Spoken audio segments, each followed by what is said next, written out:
London for All. London for All began out of the work of the Mayor's Poverty Panel, where they developed a report with 112 recommendations for ending poverty in a generation. London wasn't doing so well when it came to poverty. We ranked third in the country for child poverty, and London's poverty rate was higher than the provincial average. It was decided by our community that it would be important to have an agency like United Way lead the work. So we engaged 160 volunteers from diverse sectors: government, labor, the social service sector, and especially including those with lived and living experience of poverty. We developed a leadership table that met on a regular basis, and then individual accountability tables that took each section of the London for All report, like housing, like income and employment, and brought all of those leaders together to ensure that we were all working toward the same goals. There's a lot of complexity when you deal with a problem as big as poverty in a city as large as London.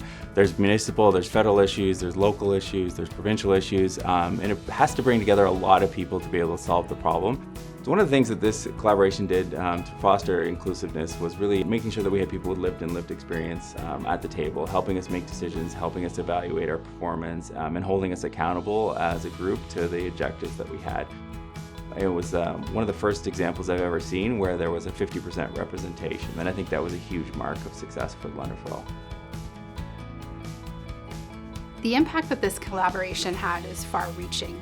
More Londoners have access to reliable transportation, have access to childcare spaces, and access to supports that lead to income and employment. What I love most about this collaboration is really the end goal, which is to remove poverty within a generation within our city. It's going to take that full generation to solve this problem. Poverty should not exist with the resources that we have in London.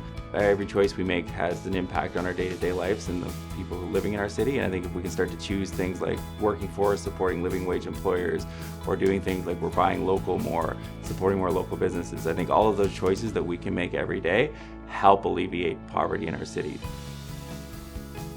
Being recognized for this award is such an honor. It helps showcase the work of the volunteers, and I think helps really tell the story of the people who came forward to serve on the leadership table with lived experience, and how we collaborated together as a sector, across sectors. And I think it's just an exciting project to be part of, and it's always nice to get recognized and continue to shine the light on the issue of poverty in our city.